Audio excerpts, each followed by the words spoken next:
Il verse de l'eau sur son père le jour de son mariage, et sa femme lui rend la vie compliquée d'avoir gâché son mariage. La femme se retourne lentement vers son mari. Ses yeux ne pleurent plus. Il brûle. Je vais te faire vivre un calvaire, Robert. Et tu ne vas jamais oublier ce jour. Elle tourne le dos à son mari et se dirige vers le vieux père complètement trempé d'eau sale au milieu de la cour. Elle s'agenouille légèrement devant lui. Sa robe de mariée touche le sol mouillé. Elle s'en fiche. Beau-père. Je m'excuse pour le comportement de mon mari. Vous ne méritez pas ça. Je ne savais pas que vous veniez. Je vous l'avais demandé mais vous ne sembliez pas ravi de venir. Le vieux père baisse les yeux.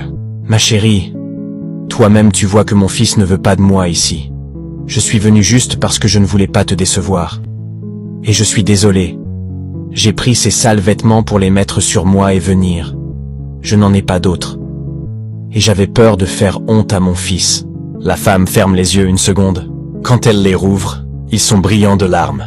Elle se redresse, la voix ferme malgré l'émotion. D'accord, beau-père. Un garde du corps va vous raccompagner à la maison pour vous sécher. Allez vous reposer. Elle fait signe à un garde du corps. Le vieux père monte lentement dans la voiture. La portière se ferme, le véhicule disparaît. La femme se retourne une dernière fois vers Robert devant tous les invités pétrifiés. Tu es sans cœur, Robert. Et tu verras le calvaire que je vais te faire subir une fois à la maison. La cérémonie s'est résumée à quelques signatures. Pas de joie, pas de fête, juste des stylos sur du papier. De retour à la villa, le salon est silencieux comme un tribunal. Robert s'approche de sa femme. Il baisse légèrement la tête. Écoute, pour ce qui s'est passé à l'église, je voulais te... Kielak. Une gifle part avant qu'il termine sa phrase. Ah, tu es devenue folle ou quoi? Qu'est-ce qui te permet de faire ça? Cette fois c'est elle qui pointe le doigt vers lui. Robert, je vais te faire vivre l'enfer. Avec tout ce que tu m'as fait aujourd'hui, tu n'es pas prêt de voir ce que je vais faire dans cette maison. Celui dont je prends soin ici, ce n'est pas un inconnu, ce n'est pas un mendiant, ce n'est pas un voleur, c'est ton père, mon beau-père.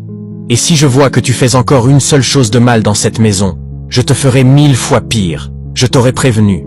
Elle ne lui laisse pas le temps de répondre. Elle se retourne et monte les escaliers pour aller voir son beau-père. Robert reste seul en bas.